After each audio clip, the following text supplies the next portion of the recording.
Olá pessoal, olá aluno, estamos aqui para aquelas últimas dicas na matéria de ética. A matéria de ética que é extremamente importante para você.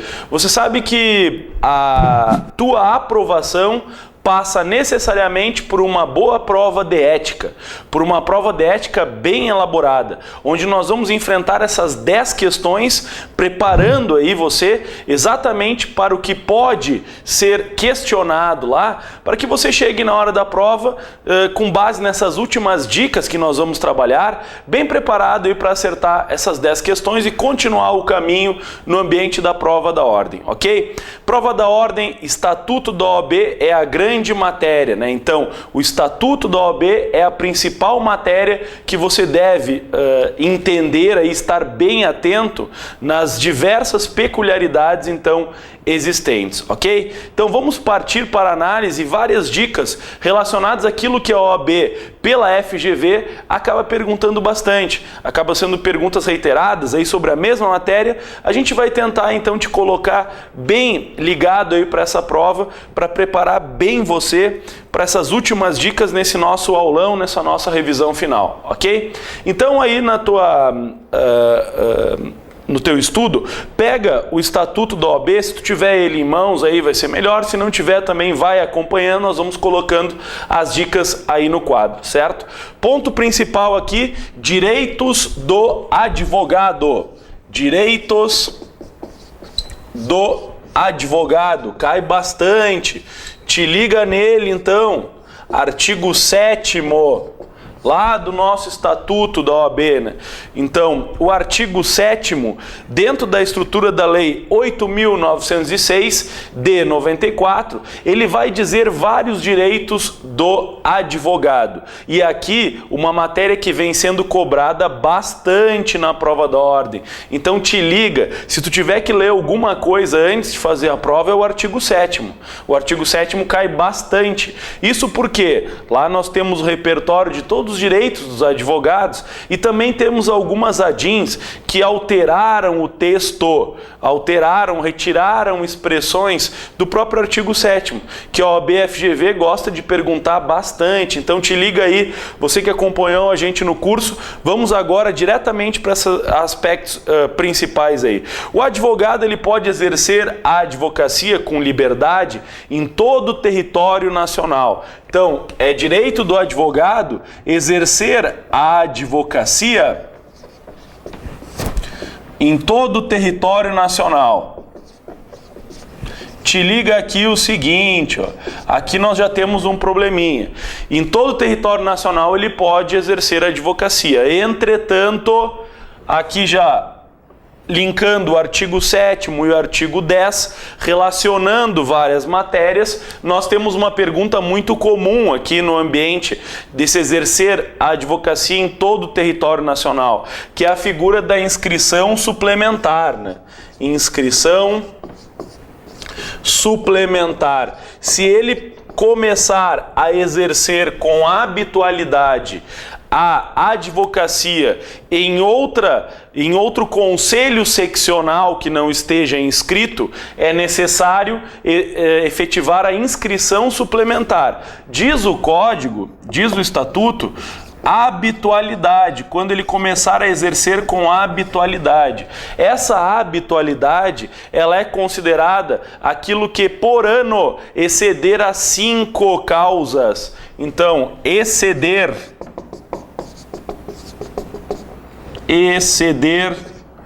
5 causas, 5 ações por ano, certo? Isso cai bastante, liga aí então, é necessária inscrição suplementar do advogado. Se eu estou inscrito, a minha inscrição principal é na OAB São Paulo, eu passo a ter mais de 5 causas por ano na OAB do Rio de Janeiro, é necessária inscrição suplementar, que exceder, toma cuidado, até 5 causas não precisa ter inscrição suplementar, que exceder precisaria ter inscrição suplementar. Te liga também no seguinte aspecto: já que nós estamos falando dessa inscrição suplementar que vai ser realizada quando eu começar a exercer com habitualidade em outro conselho seccional, né, considerado assim a habitualidade, as causas que exceder 5 causas por ano, o que seria esse conselho seccional? Na ordem nós temos essa divisão, te liga aí que nós estamos já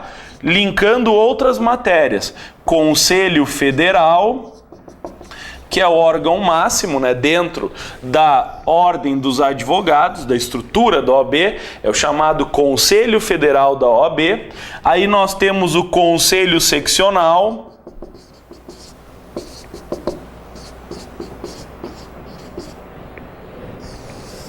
certo?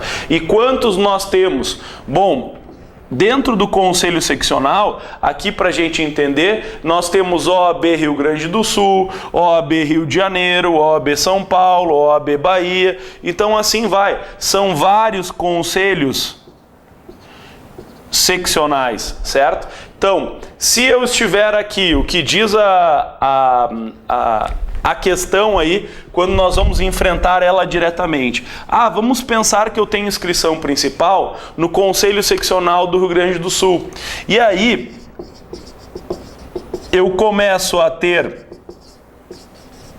mais de 5 causas por ano no Conselho Seccional do Rio de Janeiro. Já comecei a exercer com habitualidade a advocacia no Conselho Seccional do Rio de Janeiro, onde eu não tenho a minha inscrição principal, certo? Portanto, se exceder 5 causas por ano, inscrição suplementar. Aí, se não exceder até 5 causas por ano, não é necessário inscrição suplementar. Te liga nesse aspecto. A palavra exceder e até. Exceder 5 causas por ano, inscrição suplementar. Até 5 causas por ano não é necessário inscrição suplementar. Já que entramos nesse desenho aqui, entramos nesse desenho de organização da OAB, para terminar esse desenho de organização, te liga nisso então, que também é questionado. Como filhos do Conselho Seccional, nós temos aqui a subseção, certo? A subseção e a Caixa de Assistência dos Advogados. Então nós temos o Conselho Federal da OAB, Conselho Seccional, subseção e Caixa de Assistência dos Advogados. Conselho Federal, Conselho Seccional, subseção e Caixa de Assistência dos Advogados. Por exemplo, nós temos o Conselho Federal da OAB, o Conselho Seccional do Rio de Janeiro, a subseção do Rio de Janeiro e a Caixa de Assistência dos Advogados da Seccional do Rio de Janeiro. Por exemplo, eu tenho o Conselho Federal, Conselho Seccional do Rio Grande do Sul, subseção de Porto Alegre, Caixa de Assistência dos Advogados da Seccional do Rio Grande do Sul. Subseção e Caixa de Assistência são filhos do Conselho Seccional, certo? Te liga nesse aspecto aí. Outro ponto importantíssimo linkado a essa matéria. Eu posso ser sócio como advogado pessoa física de sociedades de advogados? Claro que posso. É facultado ao advogado se reunir em sociedade. Só que eu não posso pertencer a mais de uma sociedade no mesmo conselho seccional. Te liga nisso. É extremamente importante. Fica ligado que a ordem gosta de perguntar isso. Por exemplo, o advogado Juliano não pode ser sócio de uma sociedade de advocacia no Rio de Janeiro, no Conselho Seccional do Rio de Janeiro, e de outra sociedade de advocacia no mesmo Conselho Seccional do Rio de Janeiro. Eu não posso pertencer a 2 sociedades, a 2 pessoas jurídicas no mesmo Conselho Seccional. No mesmo Conselho Seccional eu não posso. Agora seria permitido que eu, Juliano, acabe sendo sócio no conselho de uma sociedade que tem sede, somente a sede dela, sem filiais, no Conselho Seccional do Rio de Janeiro, e de outra sociedade que tem sede no Conselho Seccional de São Paulo. É possível? Sim, isso é possível. Eu não posso ser sócio de duas sociedades que têm sede no mesmo Conselho Seccional, sede ou filial. Quer dizer, se essa minha empresa, se essa minha sociedade, se meu escritório de advocacia, certo? Ela tem registro no Conselho Seccional do Rio de Janeiro e eu sou sócio dela e ela tem uma filial em São Paulo, eu também não posso ser sócio de outra em São Paulo. Eu tenho que estar em cada um dos conselhos seccionais, no máximo, se assim desejar, apenas sócio de uma sociedade, ainda que seja sede ou filial, certo? Te liga nesse aspecto, bem importante também essa linha aí que nós estamos trabalhando. Moral da história: se eu estou no Conselho Seccional de São Paulo, quantas sociedades eu, como advogado, posso fazer parte? Uma. Tão somente uma, certo? Essa é a categoria, considerado aí sede ou filial, beleza?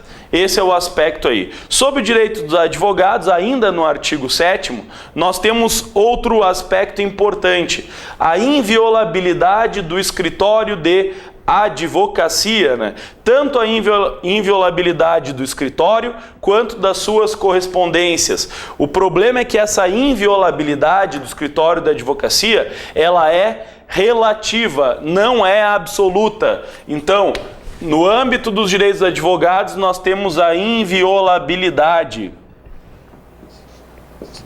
Inviolabilidade do escritório. Te liga que essa inviolabilidade do escritório, ela é relativa, não é absoluta. Quer dizer, temos exceções a essa inviolabilidade.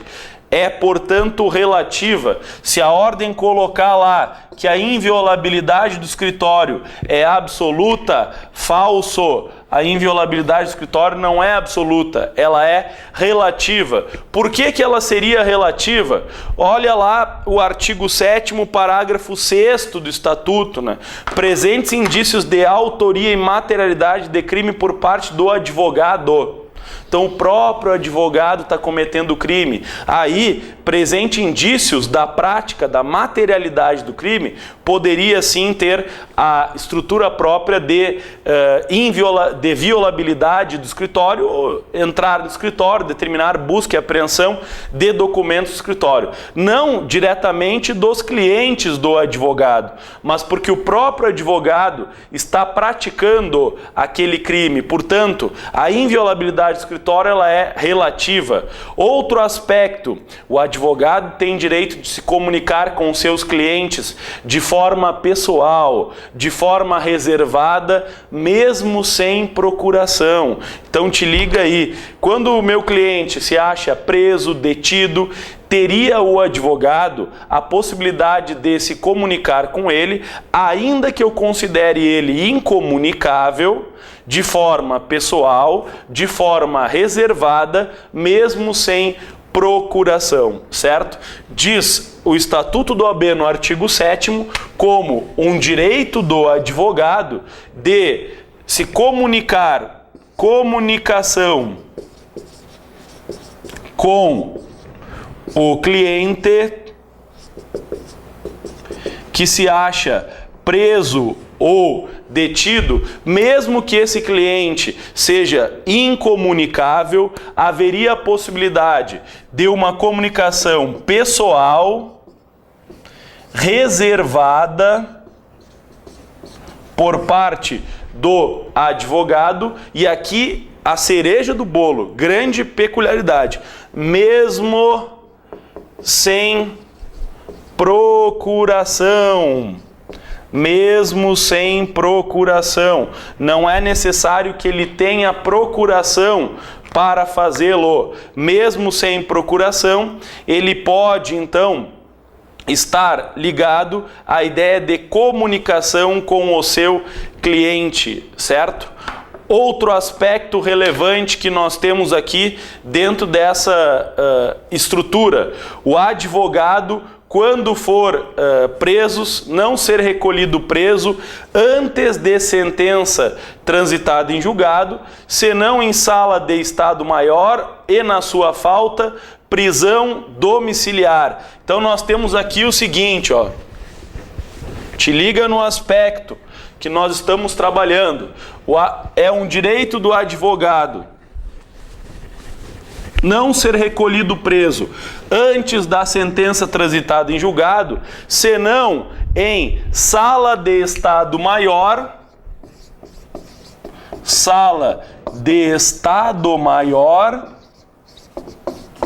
ou, na falta dessa sala de estado maior, prisão domiciliar.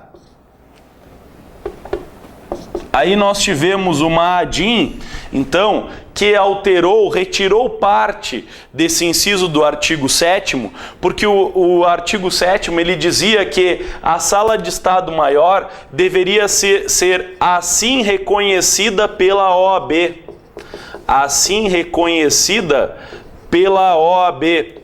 Isso foi declarado inconstitucional pelo STF e a OAB-FGV costuma perguntar. Então te liga nesse aspecto quando nós falamos da sala de estado maior e na falta prisão domiciliar, enquanto ainda não transitada em julgado a sentença.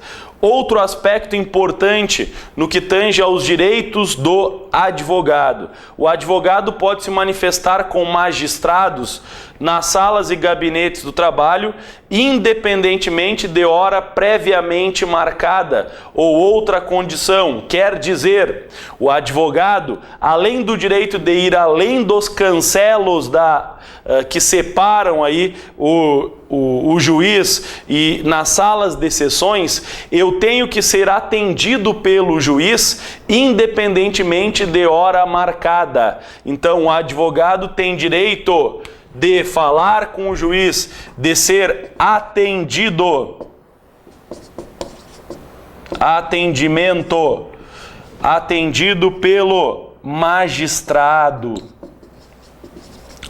E aqui, peculiaridade, independe de hora marcada. Então eu não tenho que marcar horário, certo? Então, independentemente, independe de hora marcada. O que a questão pode perguntar? Bom, já perguntou um monte de coisa. A ideia de que eu tenho que marcar um horário fixo, tem que ser respeitado aquele horário, sob pena então do advogado não ser atendido, ou somente para ser atendido obrigatoriamente deveria marcar horário, ou ainda algumas questões afirmam, o juiz pode se recusar a atender os advogados, então tudo isso fora. Então, essa ideia de independe de hora marcada para o atendimento pelo magistrado é fundamental aqui para você entender. Ainda nesse artigo 7º, portanto, fecha aqui, sala de estado maior e prisão domiciliar na falta desta sala de estado maior, sabendo que esta sala de estado maior, ela não é necessária de ser administrada ou assim declarada pela própria OAB, conforme foi determinada a ideia aí da ADIM no STF, que retirou a expressão assim reconhecida pela OAB. Outro aspecto importante dentro desse amparo aí do artigo 7º é o inciso 14. Né? Então, o artigo 7º, inciso 14, também um aspecto bem importante para tu te ligar aí na hora da tua prova. Ficar bem ligadão aí para conseguir acertar essas questões dentro do aspecto que é o grande referencial, ética é o grande referencial, você faz uma boa prova se você vai em bem ética. Te liga aqui então, Falamos bastante aqui, ó, inciso 14. O que diz o inciso 14? O inciso 14 ele já está entrando naqueles conceitos das repartições policiais, ó. Direito do advogado examinar em qualquer repartição policial, mesmo sem procuração, autos de flagrante, de inquérito, findos ou em andamento, ainda que conclusa a autoridade, podendo copiar peças e tomar apontamentos. Claro que isso pode ser relativizado na prática, mas é por isso que é questionado no ambiente da prova da ordem. Então ele fala de que em qualquer repartição policial, mesmo sem procuração, poderia o advogado analisar os autos de flagrante e inquérito, certo? Então, advogado, e aí de novo, ó, mesmo sem procuração, ele pode, lá na repartição policial, examinar inquérito e autos de prisão em flagrante, certo? Então, inquérito e flagrante. Te liga nesse aspecto, então, que esta é a previsão do Estatuto da OAB, certo? Essa é o que está estatuído no Estatuto da OAB. E aí é importante porque dentro desse critério, né, a estrutura da procuração, ela normalmente cai bastante na prova da ordem, porque sempre há aquela definição, eu necessitaria obrigatoriamente de ter uma procuração para ter acesso àqueles autos, mesmo sem procuração. Eu posso ter acesso ao inquérito, mesmo sem procuração. Eu posso conversar com o meu cliente que está preso de forma pessoal e reservada, ainda que ele esteja incomunicável, certo? Há uma exigência da procuração, quando está ligando ao advogado representar o seu cliente em assembleia.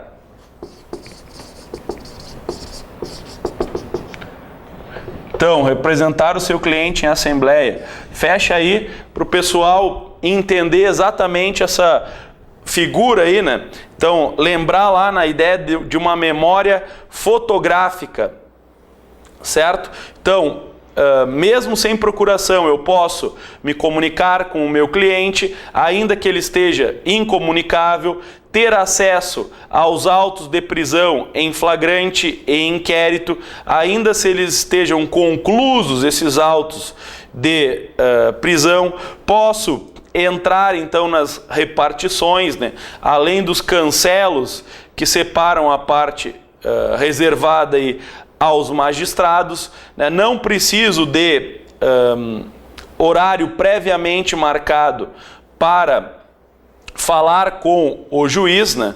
Então não é necessário aí horário previamente marcado, né? Então dentro dessas repartições aí a estrutura colocada para a participação do advogado. Outro aspecto importante, que aqui a gente sai um pouquinho do artigo 7º, né? Vamos para as incompatibilidades e os impedimentos. Te liga aqui também, tópico extremamente importante no ambiente da prova da ordem. Incompatibilidade, impedimento.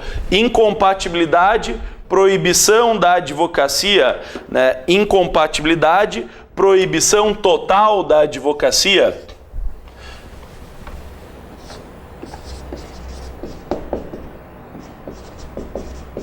Incompatibilidade, proibição total.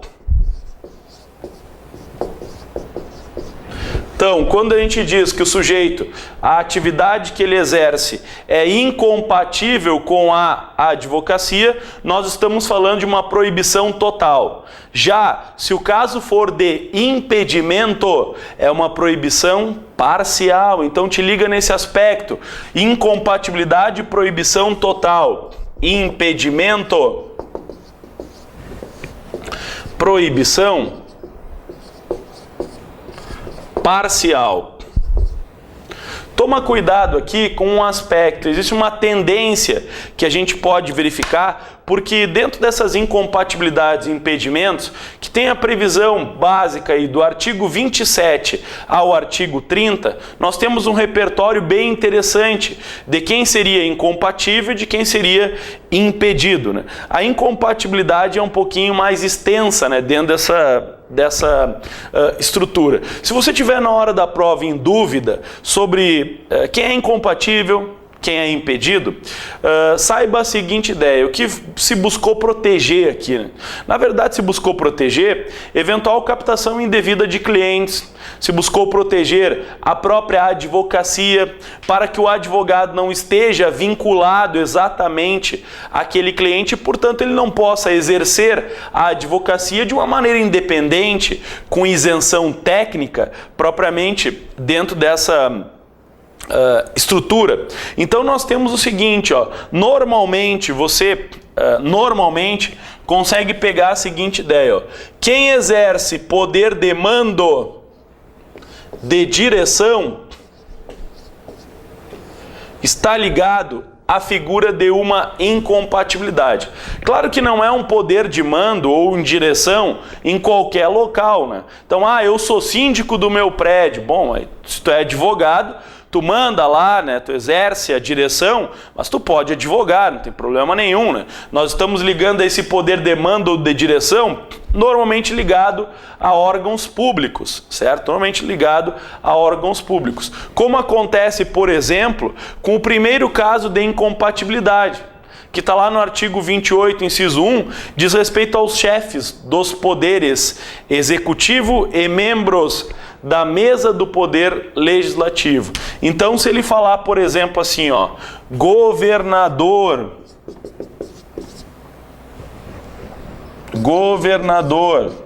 prefeito, presidente da Câmara, certo? Esses sujeitos aqui e outros, né? Esses sujeitos que são chefes do Executivo e presidente da Assembleia, da Câmara, né, dos deputados, eles têm uma proibição total, incompatibilidade. É incompatível o exercício de cargo de chefe do Poder Executivo e a advocacia. Os próprios membros do judiciário também, por exemplo, aí ficaria muito fácil, né? Um juiz de direito também vinculado à incompatibilidade, né? Essa é a estrutura. Só te liga o seguinte, ó: membros do Poder Legislativo seriam impedidos, enquanto o presidente da Câmara, porque manda, porque exerce uma direção, aí ele não está ligado à ideia, porque manda ou exerce a direção, o presidente da Câmara está ligado à ideia de uma incompatibilidade.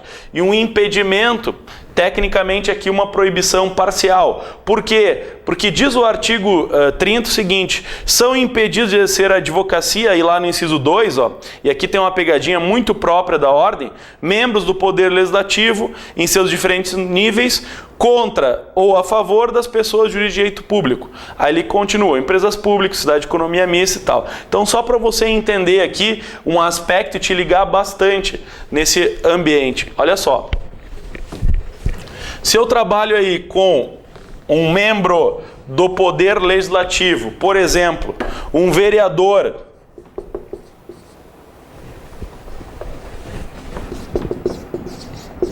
um deputado, certo?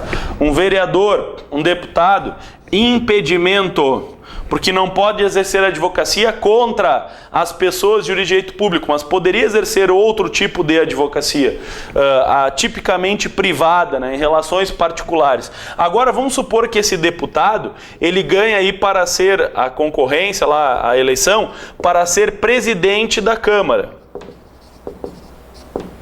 Bom, Se ele ganha para ser presidente da Câmara, aí é uma proibição total. Por quê? Porque um vereador, um deputado, tecnicamente ele vota, ele participa daquelas votações. Já o presidente da Câmara tem um poder de mando, um poder de direção, tem uma ordem, assim como todos os chefes do executivo, chefe do executivo. Se a questão falar presidente da República, prefeito, governador, todos esses estão ligados à figura de incompatibilidade, que implicaria aí proibição, portanto, total do exercício da advocacia. Proibição total do exercício da advocacia. Já o vereador, né, o membro, então, do poder legislativo, ele não é tecnicamente proibido totalmente de exercer a advocacia.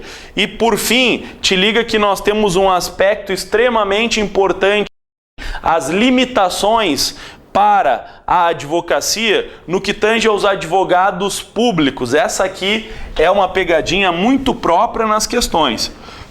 Te liga aí então para te ajudar bastante. Você que nos acompanhou ao longo do curso, quantas vezes nós falamos aí sobre esse aspecto, né? E agora vai de novo com uma dica final. Então essa é aquela que tu não pode errar, né? Essa é aquela que tu não pode errar. Se tu errar, tu te irrita, né? Te irrita porque nós falamos bastante sobre isso. Limitação no exercício da advocacia. Como assim limitação no exercício da advocacia? Tem uma regra estabelecida lá no artigo 29. Né? Lá no artigo 29 do Estatuto, nós temos uma regra prevista que diz o seguinte, ó, os procuradores gerais, os advogados gerais, os defensores gerais e dirigentes de órgãos jurídicos da administração pública direta e indireta são exclusivamente legitimados para o exercício da advocacia vinculados às funções que exercem durante o período de investidura. Ele diz assim, ó, procurador geral, advogado público, portanto, né, geral, defensor geral, certo? Ele vai nos dizer o seguinte, procurador geral, o advogado geral, defensor geral, esses componentes da chamada advocacia pública, eles têm uma limitação no exercício da advocacia. Por quê? Porque eles só podem exercer a advocacia nos limites do cargo que exercem, né? Ah, eu sou procurador-geral do Estado. Bom, eu não vou dizer que o sujeito é incompatível a uma proibição total de exercício da advocacia, não, né? Na defesa do Estado ele pode advogar. Ah, eu sou advogado-geral da União, como advocacia pública. Ah, então tu está impedido, tu estás incompatível com a advocacia. Não, né? Ele pode, está limitado. Né? Quer dizer, ele tem uma limitação. Por quê? Porque ele pode exercer a advocacia para a União. Esse é o aspecto colocado. Agora, por exemplo, um procurador do Estado pode exercer a advocacia? Se a questão não falar geral, pode. Então, se é procurador geral, artigo 29 do Estatuto da OAB, aí os procuradores do Estado, eles podem advogar ou enquadrando então a ideia de um impedimento, claro, não podem advogar contra o Estado, né? Agora, eles poderiam advogar, o Estatuto da OAB não proíbe. O Estatuto da OAB proíbe quem? Os advogados gerais, os procuradores gerais e os defensores gerais. Então, é o defensor-geral do Estado, o procurador-geral do Estado, o advogado-geral da União. Esses sujeitos estão limitados no exercício da advocacia. Por quê? Porque eles só podem advogar os limites daquele mandato conferido a eles durante aquele período de investidura. Agora vai surgir um probleminha aqui. Aí um procurador do Estado, um defensor, um advogado público, ele poderia advogar, olha, o Estatuto da OAB não diz nada. Então vai depender, aí não vão te perguntar na hora da prova, vai depender da realidade de cada estado, né? Por exemplo, procuradores gerais do estado do Rio Grande do Sul não podem advogar, somente nas atribuições próprias do seu cargo, somente para o estado. Mas a OAB não diz nada, o Estatuto da OAB não diz nada sobre isso. Ela veda e limita que o procurador geral, o advogado geral e o defensor geral, certo? Então te liga aqui, um procurador, por exemplo, do município, poderia exercer a advocacia fora dos limites da atribuição do cargo? Pelo Estatuto da OAB, o procurador do município poderia, desde que não fosse procurador geral do município. Porque se é procurador geral do município, aí limitação dada própria aí no artigo 29 da advocacia, certo? Esse é o aspecto aí ligado à ideia da advocacia em termos de incompatibilidade e impedimento. Outro aspecto importante, atividades privativas do advogado. Somente o advogado poderia postular em juízo, atividade privativa do advogado. E aqui a gente entra em um critério importante. Nos diz então, a estrutura própria do artigo 1º do Estatuto da OAB é o seguinte, são atividades privativas da advocacia. Então, privativo de advogado. Postulação a qualquer órgão do Poder Judiciário e juizados especiais. Aí foi retirada a expressão, né? A qualquer, então, a órgão do Poder Judiciário e juizados especiais, que também tem uma vinculação aqui e uma alteração importante. Prestar consultoria, assessoria e direções jurídicas. Dar o visto, então, nas constituições de pessoas jurídicas. Então, isso é uma atividade privativa do advogado. O que importa aqui? Bacharel pode prestar consultoria jurídica? Não pode. Bacharel pode prestar uma assessoria jurídica? Não pode. Bacharel pode postular em juízo? Não pode. Ato privativo da advocacia. Postular em juízo. Ato privativo da advocacia. Prestar consultoria, assessoria jurídica, dar visto em contratos constitutivos de pessoas jurídicas. Atividade privativa do advogado. Atividade privativa do advogado. O bacharel poderia? Não. O bacharel não pode, certo? Não pode. Não poderia, por exemplo, dar um visto num contrato. Não poderia prestar consultoria jurídica. Não poderia prestar assessoria jurídica. Mas eu sou bacharel, não passei ainda na prova da ordem, mas o meu pai tem uma empresa, ela é do meu pai. Eu posso ser diretor jurídico dela? Não posso. Não posso. Atividade privativa do advogado. Existem algumas exceções no que tange a postular em juízo, certo? No que tange a postular em juízo. Por exemplo, quais seriam as exceções, né? No ambiente do seguinte, não precisa ser advogado para postular em juízo, né? Não precisa ser advogado. Por exemplo, para impetrar um habeas corpus, certo? Então, habeas corpus não precisa de advogado.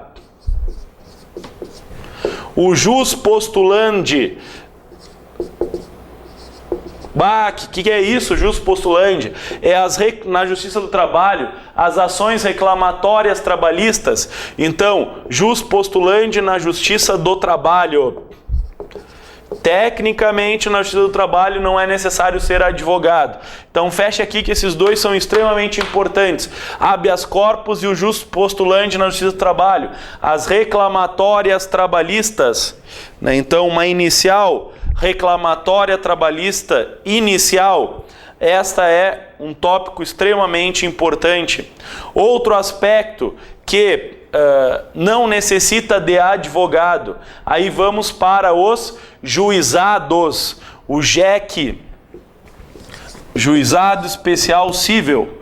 Juizado Especial Cível, certo? Juizado Especial Cível, se for até 20 salários mínimos, não necessita de advogado. Juizado Especial Federal também tem previsão de não necessitar de advogado. E também eu não preciso de visto de advogado para a constituição de ME, microempresa e empresa de pequeno porte, beleza? Então fecha aqui, que aí são os critérios extremamente importantes para você entender e matar lá na hora da prova. Não precisaria, tecnicamente, de relação aí de advogado, no que tange a entrar com habeas corpus, no jus postulandi da Justiça do Trabalho, no JEC até 20 salários mínimos. Claro que aí cada uma traz a sua relativização. Por exemplo, no JEC eu vou recorrer. Bom, se tem recurso no JEC, aí eu já tenho que ter advogado. Juizado Especial Federal. Juizado Especial Federal é interessante porque ele sequer faz a limitação. Então lá no artigo 10, né, artigo 10 da Lei do Juizado Especial Federal não tem nem limitação. Né? Você não vai encontrar limitação dizendo, não, é até tantos salários mínimos. O JEF é de competência absoluta até 60 salários mínimos nas causas que estejam enquadradas, então, nos limites da sua competência. E o outro atributo, os vistos de constituição de pessoas jurídicas, precisa ter o visto de advogado. Agora, se é microempresa e empresa de pequeno porte, não necessitaria. Está lá definido, né, a microempresa e a empresa de pequeno porte na Lei Complementar 123, certo?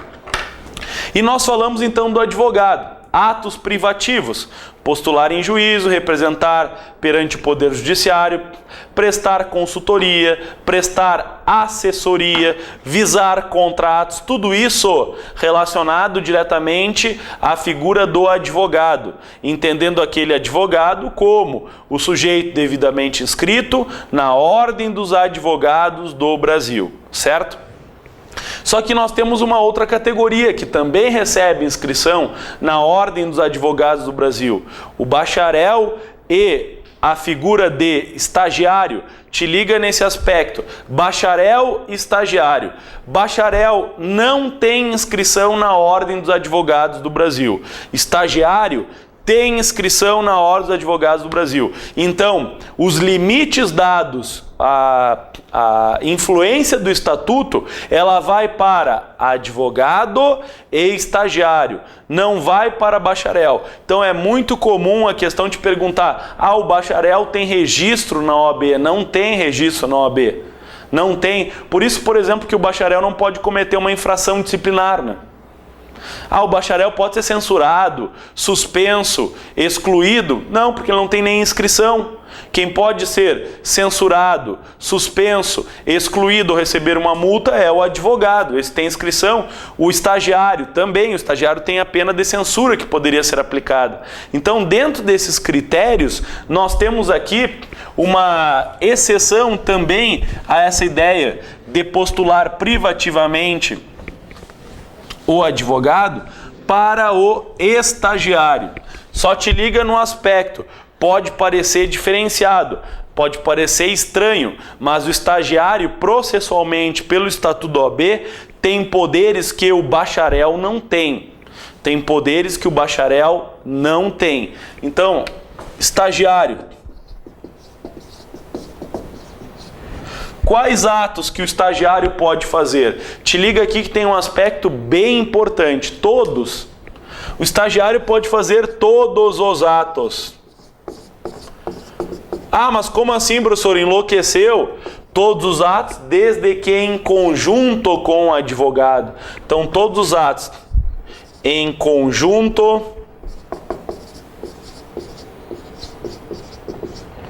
com o advogado. Todos os atos em conjunto com o advogado ele poderia realizar. Bom. E os atos isolados? Te liga aqui. Os atos isolados. Bom, os atos isolados, o estagiário poderia fazer 3. Retirar carga. Então vai falar, eu posso fazer um ato isolado. Que carga? Carregar processo, então. Poderia fazer um ato isolado. Retirar a carga dos autos. com a autorização, então, e sob a responsabilidade do advogado, o estagiário pode fazer esse ato isolado. Ele pode obter certidões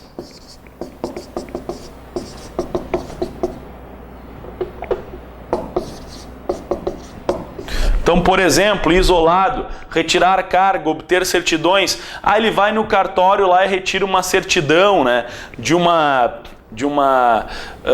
fluência, ou de não estar do cartório não ter encontrado o processo. Então ele pega uma certidão narratória, por exemplo, poderia ser esse caso aí de obter certidões, certo? E depois o tema da vitória do advogado, que ele pode fazer uma petição de juntada, e aí ele pode assinar sozinho a petição de juntada. Aí ele vai lá entregar, né? Então o tema da vitória, ele se acha o máximo aqui, aí ele vai lá e faz a petição de juntada. Para ele é a plena realização. Ele vai juntar um subestabelecimento lá, uma autorização e tal, ele já chega no cartório e diz assim, tem que ter petição juntada, né? Para juntar essa procuração, o servidor vai dizer, não precisa, não, tem que ter sim, né? Então o estagiário tem que ter, ele vai lá na sala da ordem, lá, digita lá a petição, requer a juntada da subestabelecimento em anexo, requer a juntada da autorização. Então é a estrutura máxima aí do advogado, do estagiário. Esses são, portanto, os atos isolados que ele pode realizar. Agora, em conjunto, ele pode tirar todos os... em conjunto, ele pode realizar todos os atos. De maneira isolada, carga, obter certidões e petição de juntada. Essa é a sistemática aí colocada. Te liga também em um aspecto que é muito comum no ambiente da prova da ordem, na relação entre cliente e advogado. A diferença entre renúncia e revogação, certo? Então vamos lá. Renúncia e revogação. Também uma matéria muito cobrada na prova da ordem. Renúncia e revogação. É diferente renúncia e revogação? Totalmente diferente. Aspecto totalmente diferente. Renúncia diferente de revogação. Estamos falando aqui, ligando ao instrumento de mandato, ligando tecnicamente à procuração, certo? Então, renúncia diferente de revogação. Te liga aqui, aspecto extremamente importante. Vamos lá. A renúncia difere da revogação porque quem renuncia os direitos do mandato, quem renuncia àquela procuração é o advogado. Não é porque o advogado contratou lá com a parte que ele é obrigado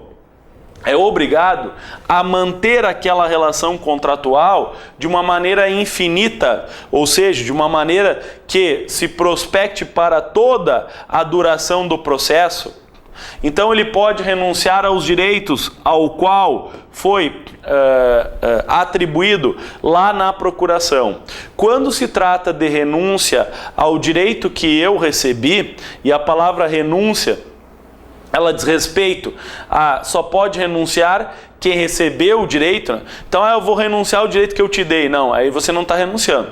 Aí você está revogando aquele direito. Então, eu estou renunciando porque eu recebi a procuração e agora, a partir de um ato que pode ser até unilateral por parte do advogado, ele renuncia os direitos ao qual estão assegurados na procuração.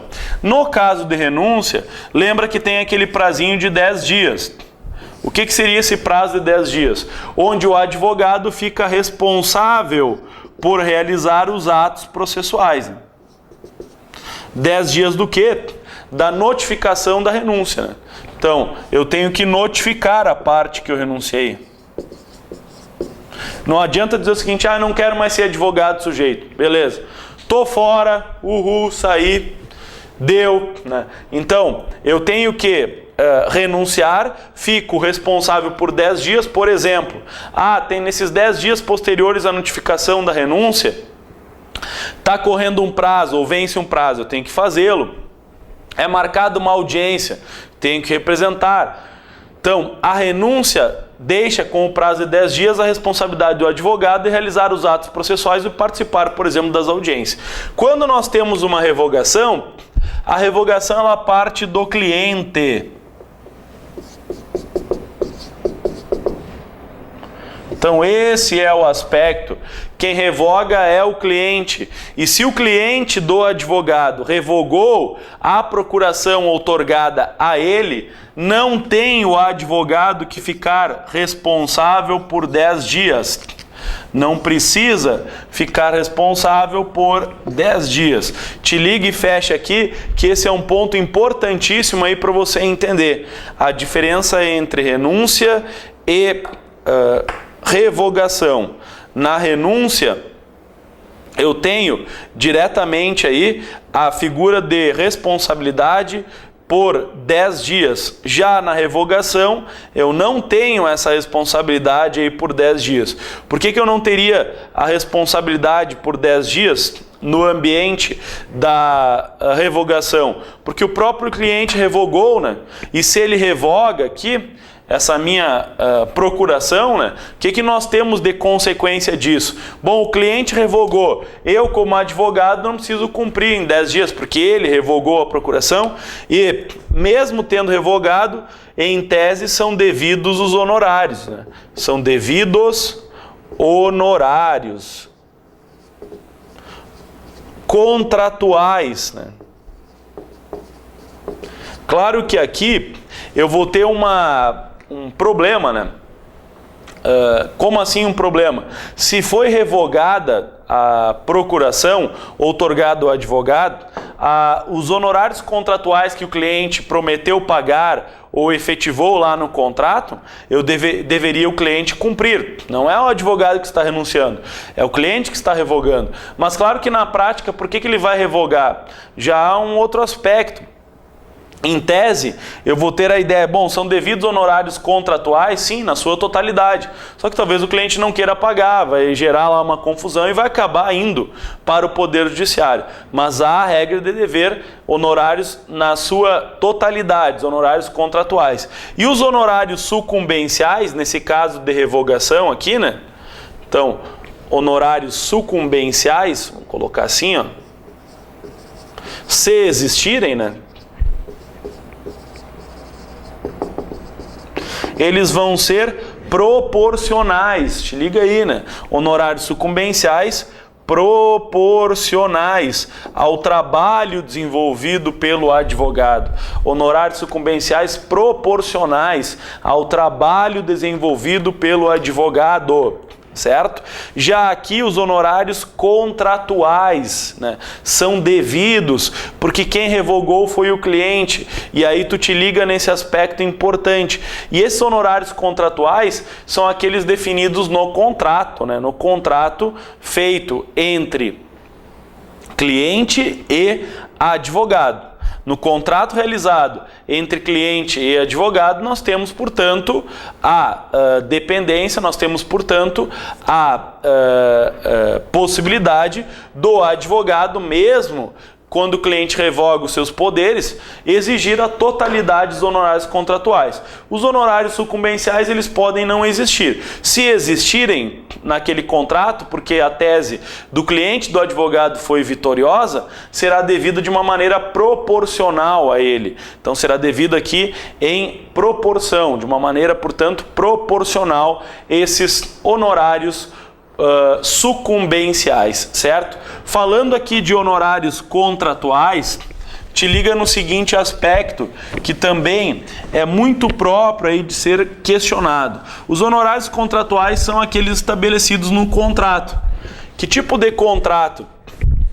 E aí já linkamos outra matéria. Contrato de prestação de serviços advocatícios. Então nós temos um contrato de prestação de serviços advocatícios.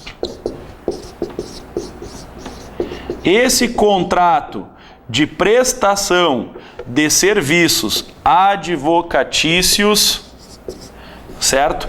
Ele é título executivo extrajudicial, mesmo se não tiver assinatura de duas testemunhas. Então, título executivo extrajudicial. E aí a grande peculiaridade, porque aqui não muda muito. Qualquer tipo de contrato pode ser título executivo extrajudicial. Só que o qualquer tipo de contrato, para ter natureza, força de título executivo extrajudicial, ele precisaria ser assinado por duas testemunhas. E este aqui poderá ser título executivo extrajudicial, te liga aqui, ó, sem a assinatura, ou tá mesmo sem, né? Poderá ter, né? Mas mesmo sem a assinatura de duas testemunhas, ele é um título executivo extrajudicial. Fecha aí então, mesmo sem a assinatura de duas testemunhas, ele é um título executivo extrajudicial. Essa a categoria aí muito própria então, né, dentro da linha do contrato de honorários advocatícios, certo? Essa é a categoria aí colocada. Aspectos importantes aí agora no que tange às sanções disciplinares, né? Vamos lá para as chamadas sanções disciplinares. Existem 4 tipos de sanções disciplinares previstas no Estatuto da OAB. É muito pouco provável que tu vai fazer uma prova que não vai cair sanção disciplinar. Então, é critério importantíssimo para você entender. Nós temos a censura, suspensão, exclusão e a multa, certo? Fecha aí então com as 4 sanções disciplinares que nós temos. Nós temos a figura da censura, suspensão, exclusão e multa. Censura, suspensão, exclusão e multa. Critérios aí importantes, né, dentro dessa linha. Por exemplo, olha só, vamos começar aqui pela multa.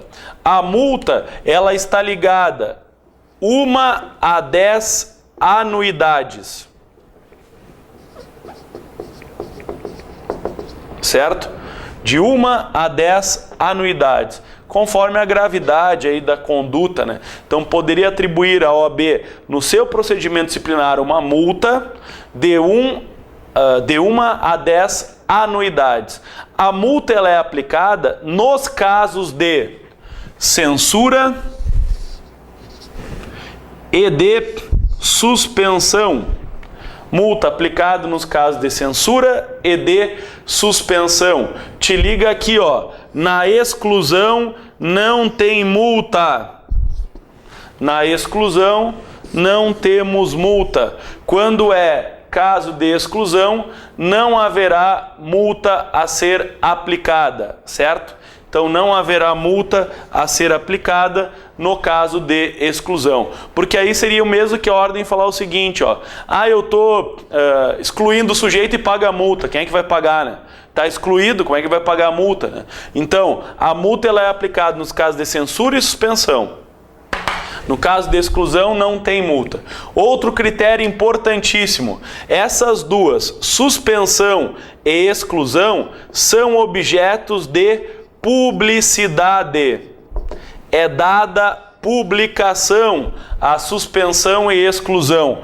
Por que é dada publicação nas penas de suspensão e de exclusão? Porque se a pena for de suspensão e de exclusão, o sujeito não pode advogar naquele período de suspensão ou não pode advogar estando excluído. E aí é dada publicidade a esse fato, não para prejudicar o sujeito, mas para proteger a sociedade. Como assim proteger a sociedade? Proteger a sociedade para que a sociedade não vá contratar aquele advogado ao qual foi dada publicidade. Veja que a censura, ela não é objeto de publicidade. Censura não é objeto de publicidade. O que pode acontecer com a censura? A censura, ela vai ser registrada nos assentos profissionais, mas ela até poderia não ser registrada, quando ela for convertida em advertência, por ofício reservado. Então a censura, dependendo do ato que for objeto de censura, pode ser convertida em advertência. Aí ela é reservada. Então vamos lá para entender toda essa bronca que a gente falou até agora. Fecha aí para fixar então essa matéria, né?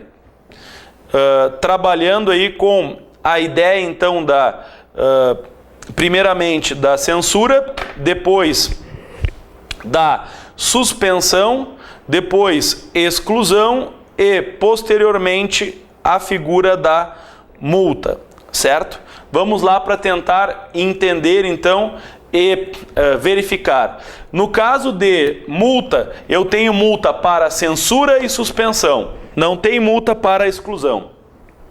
A censura não será dada publicidade a ela, nós não temos publicidade para a censura, embora vá constar nos assentos profissionais que o sujeito foi censurado, salvo a censura for convertida em advertência por ofício reservado. Aí não há nem registro nos assentos profissionais.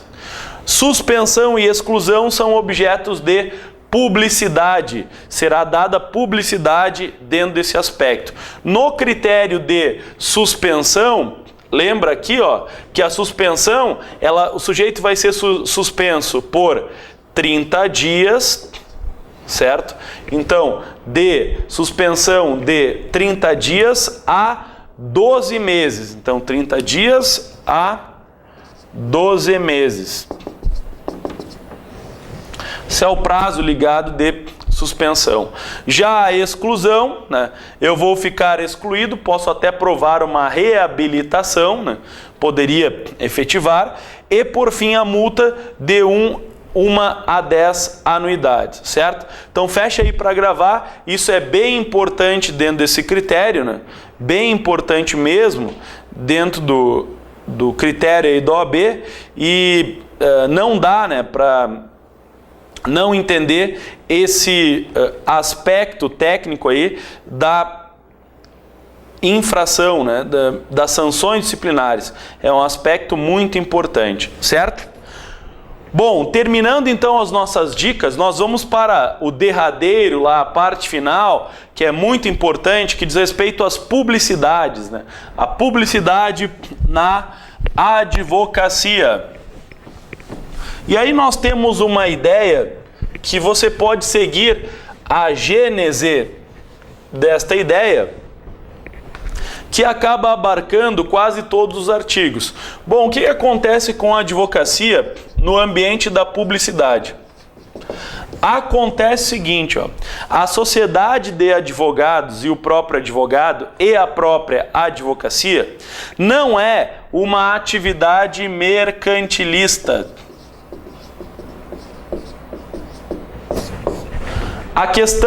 Algumas questões já falaram, por exemplo, que não tem natureza, uma sociedade de advogados não teria natureza empresarial, industrial, comercial. Portanto, nada na publicidade da advocacia poderia ser mercantilista, comercial, empresarial, industrial, buscando aí tecnicamente promover aquele escritório no âmbito da coletividade. A publicidade na advocacia é permitida?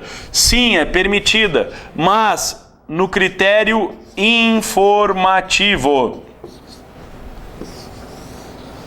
Essa é a grande base aí dada dentro da publicidade da advocacia. Critério eminentemente informativo. Ah, então eu posso colocar uma placa atrás do ônibus lá dizendo escritório de advocacia, fazemos isso, aquilo, não cobramos honorários, bom, não é critério informativo, já está num critério mercantilista.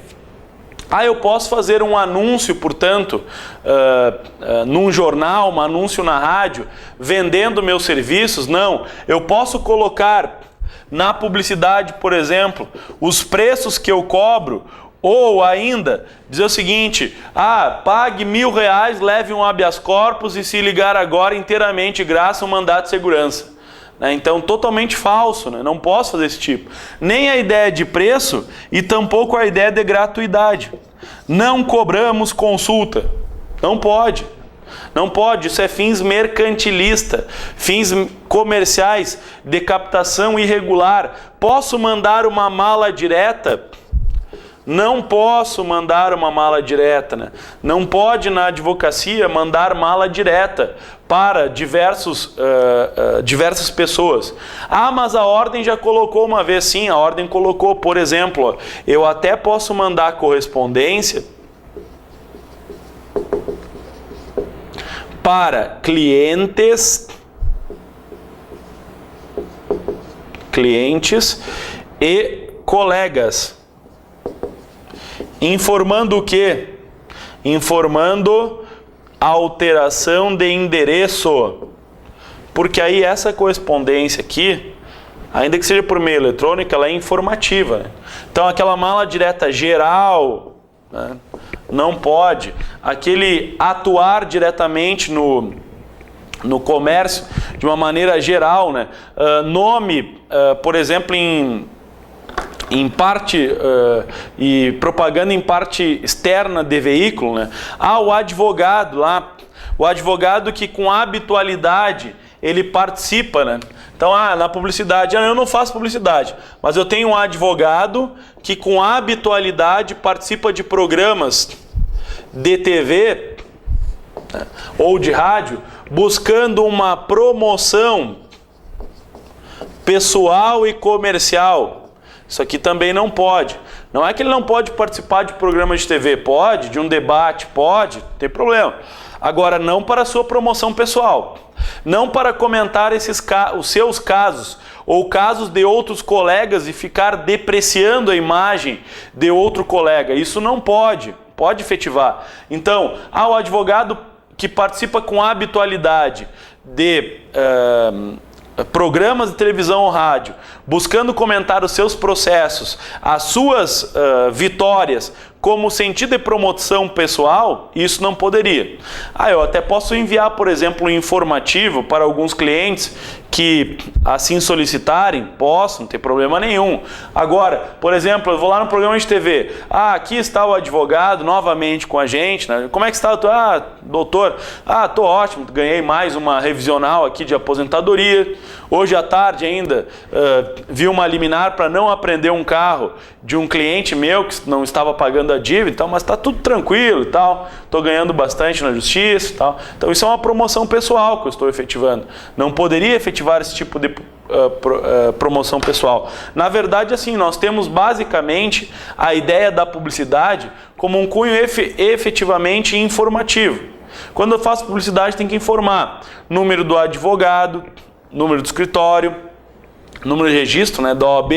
Eu posso enviar correspondência informativa se solicitados pelo cliente. A ideia de mala direta, por exemplo, até poderia ser permitida para informar a clientes e colegas alteração no endereço. Aí pode o advogado participar de programas de rádios e televisão? Pode, desde que esses programas sejam expressamente ilustrativos e informativos.